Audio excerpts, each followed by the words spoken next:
Selamat siang Pak Bri. Siang lebih.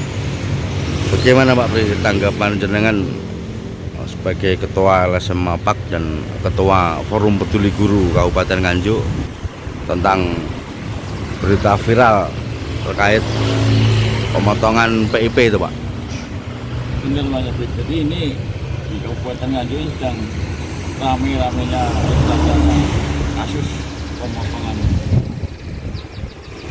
program income jadi PIP oleh sekolahan. Ini sesuai dengan Undang Nomor 10 tahun 2020.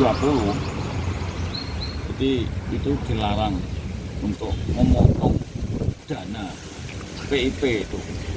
Jadi dana PIP itu harus diterima utuh oleh siswa, nggak boleh dipotong. Kebanyakan sekolah-sekolah itu istilahnya waktu pencairan PIP itu dikawal oleh guru. Ini, jadi nanti kalau sudah misalkan dalam 1 tahun itu mendapat Rp1.800.000, itu dipotong sampai Rp1.500.000. Jadi tinggal bawa uang itu Rp300.000. Nah, inilah. Jadi istilahnya ini kan nggak benar berdasarkan Undang-Undang Nomor 10 tahun 2020 itu bilang itu bentuk pelanggaran sekolah yang motong PIP dana orang miskin. Apa dia kurang duit dana bos? Dia kurang duit dana dari provinsi BPOPP. Ini bentuk-bentuk pemerasan kepada orang miskin. Dan ini sangat orang kepala sekolah melakukan pemotongan yang diikuti di bank, dikawal di bank, nanti uangnya ditarik, bajingan. Mereka nggak ngerti kehidupan orang miskin itu, nggak ngerti. Padahal aturan jelas. Seharusnya ini kan harus menerima utuh. Ternyata apa? Kartu ATM-nya PIP yang menerima itu seharusnya dibawa oleh siswa maupun orang tua, nggak ditempatkan disimpan di sekolah. Inilah. Jadi ini bentuk pemerasan terhadap orang miskin.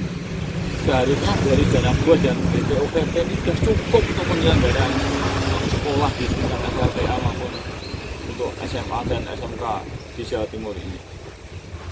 Itu informasinya dipotong berapa Pak?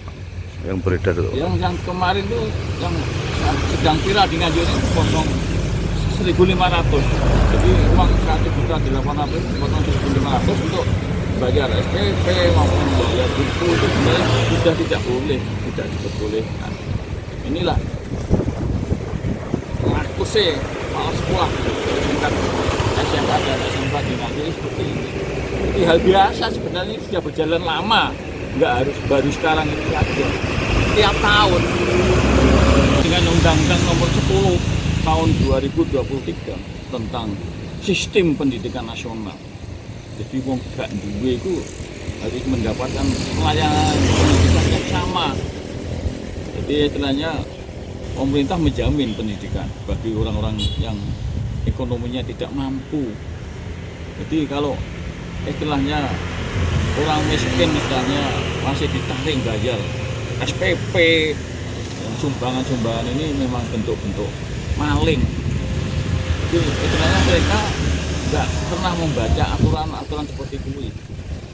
Seharusnya dari pihak pendidikan Provinsi Jawa Timur, para sekolah SMA negeri dan para sekolah SMK negeri, lebih pingin ulangan, ngerti aturan. Aturan tentang PIP, Undang-Undang Nomor 10 tahun 2020, Undang-Undang Nomor 10 tahun 2023, ben melek matane. Coba cuma di sini kok narik-narik motongi uang enggak orang miskin ya. Seperti ini kejadiannya. Jadi sebenarnya pemerintah sudah bagus aturan-aturan, tapi kenyataan di lapangan nggak pernah diperhatikan sama sekali. Jadi istilahnya antem kromo ae. Ini jadi jelas Undang-Undang Nomor 10 tahun 2023 ini tentang sistem pendidikan nasional ini bagi orang yang nggak mampu itu juga harus diperhatikan juga. harus mendapatkan pendidikan yang sama. Mereka sudah mendapatkan PIP itu tadi, tapi ternyata justru malah dipotong deh sebanyak seperti itu. Padahal mereka uang itu untuk bantuan bener-bener orang miskin. Kena nggak cukup bensin, kena nggak sangu. Tapi nyatanya sekolah langsung dipotong seperti ini. Bener-bener tindakan yang tidak manusiawi.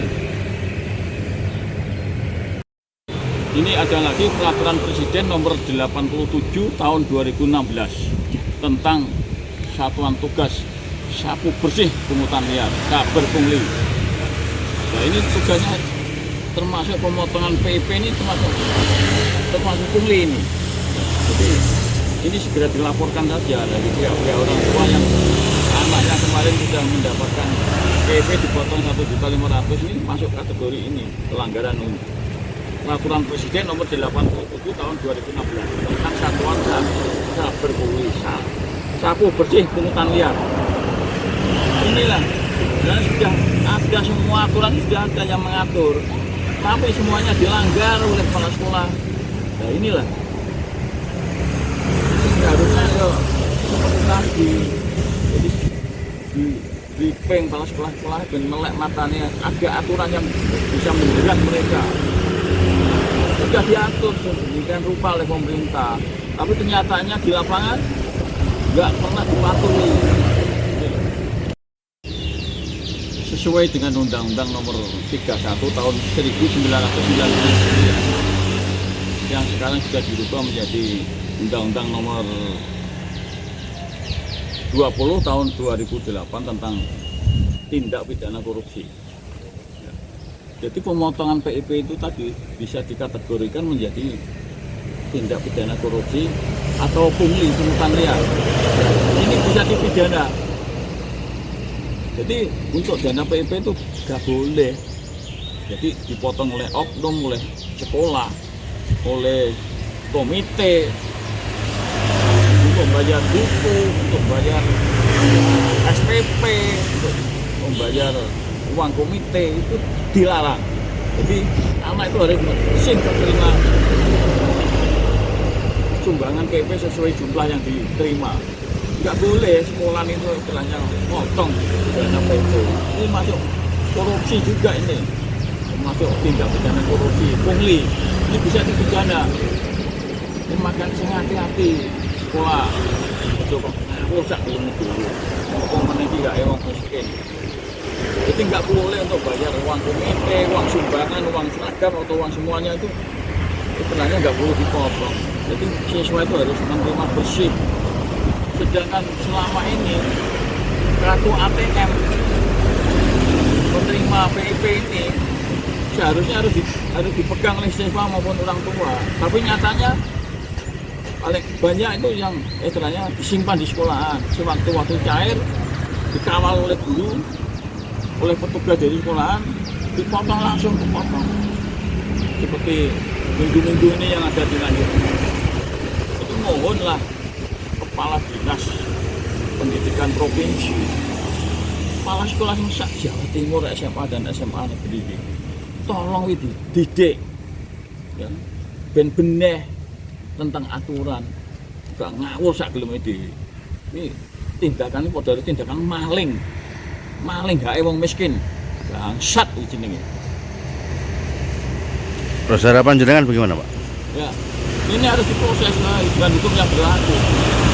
Harus dilaporkan ke aparat penegak hukum. Aturan kan sudah jelas tadi. Mulai Undang-Undang Nomor 10 Tahun 2020 tentang Undang-Undang PIP, nggak boleh dipotong, anak harus bersih menerima hukum. Terus Undang-Undang Peraturan Presiden Nomor 87 Tahun 2016 bisa jelas semua tentang tipikor. Ya. Seperti ini sudah dibatasi seperti ini harus tetap dilanggar. Apakah nanti ada rencana untuk pelaporan atau gimana, Pak Pres? Seharusnya harus diproses sesuai dengan hukum yang berlaku biar ada efek jerah dan gak diterus-terusin maling itu udah diterus-terus. Kudune kepala sekolah matanya gak picek saja. Orang miskin itu loh dipangan saya gak enak. triknya ya seperti itu.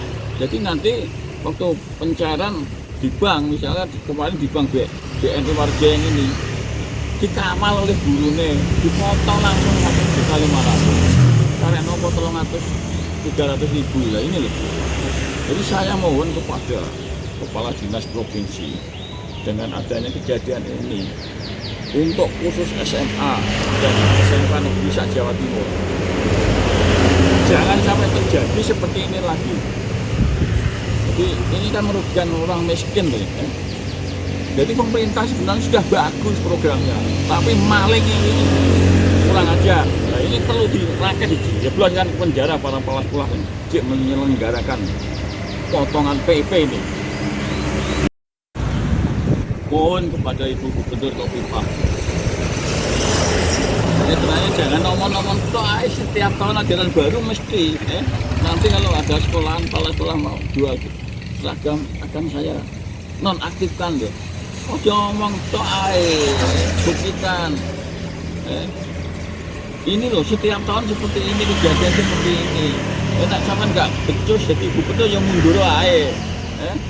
Ini kan masalah sepele, tapi tindakan tegas mana setiap tahun seperti ini.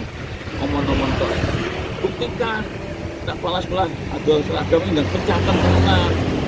Coba itu masyarakat sekarang itu cerdas berani. Jadi kalau memang ada sekolah yang nakal seperti ini, pemotongan PIP, yang sumbangan uang gedung, berarti copot tenai, ini maling.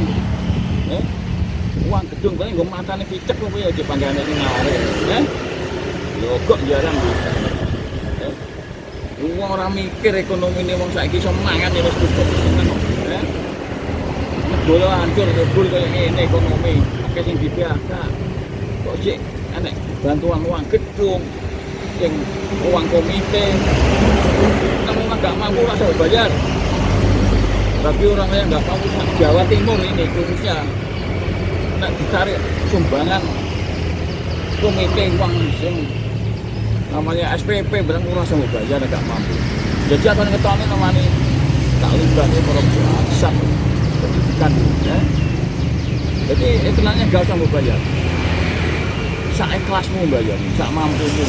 Kalau saya mau turuti kehendak sekolahan kepala sekolah yang jahat seperti ini. Jadi mohon kepada Bu Khofifah, ngomong setiap tahun ajaran baru seperti ini, setiap tahun seperti ini. Sing butuh bukti di lapangan.